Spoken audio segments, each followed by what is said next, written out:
David didn't plan on sitting at the bus stop that long. At first, he told himself he was just resting, just catching his breath after another long day of pretending everything was fine. But as the minutes stretched into silence and the streetlights flickered on one by one, he realized the truth. He didn't know where else to go, and more importantly, he didn't know how to keep going. His phone sat heavy in his hand, screen dark, not because it was dead, but because there was nothing left to check. No new emails, no callbacks, no messages asking how he was doing. Losing his job had taken more than his income. It had slowly drained his confidence, his routine, and the quiet pride he once carried. That night wasn't dramatic. There were no tears, no breakdown, no final declaration whispered to the sky. It was worse than that. It was calm.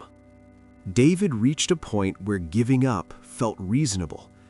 He told himself that maybe not everyone was meant to win, that maybe effort didn't always lead to reward, and that tomorrow he would stop trying so hard. Trying had become painful, and quitting felt like relief. With that heavy thought settled in his chest, he stood up to head home, shoulders slumped, mind numb. As he lifted his worn backpack, the strap suddenly tore, forcing him to fumble and nearly drop it. He sighed in frustration, staring at the broken strap like it was proof of everything going wrong in his life. That's when a man walking by slowed down, then stopped.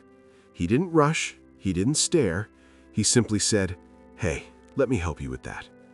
The man took the bag, tied a firm knot in the strap, and handed it back. Then he smiled and added, "Don't give up. You're doing better than you think." And just like that, he walked away, disappearing down the street. David stood there, frozen. It was such a small moment, barely a minute, but his throat tightened and his eyes burned.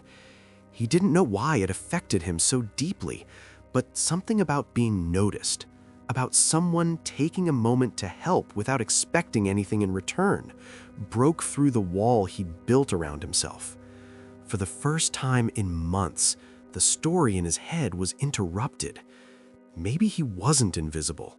Maybe he wasn't failing as badly as he believed. That night, as David walked home, the moment replayed again and again in his mind. Nothing in his life had changed, yet everything felt slightly different. The next morning, instead of staying in bed, he opened his laptop. He didn't feel motivated or confident, he just felt willing. He sent out one more job application. That was it. One small step. The next day, he sent another. He began setting a simple routine, not because he believed it would work, but because that stranger's words lingered in his mind. Weeks passed. Progress was slow. Rejections still came. But David noticed something else. He was no longer quitting internally. He was learning to keep going without certainty. Eventually, a callback came, then an interview, then an opportunity he never would have reached if he had given up that night at the bus stop. Months later, David found himself walking past the same bus stop on another cold evening. This time, he noticed someone struggling with a heavy bag. Without thinking, he stopped and helped. As he walked away, he smiled, realizing the truth. Sometimes the smallest act of kindness doesn't just change a moment, it changes a life. And here's the real message for you watching right now. If you're feeling tired, stuck, or invisible, don't mistake silence for failure. Your breakthrough may not arrive loudly. It may come quietly, through a kind word, a small sign, or one unexpected moment that reminds you why you started. Stay a little longer. Try one more time. And if this story inspired you, take a second to like the video, share your thoughts in the comments, subscribe for more motivational stories, and send this to someone who needs a reminder that giving up is never the end. Sometimes it's just the moment before everything changes.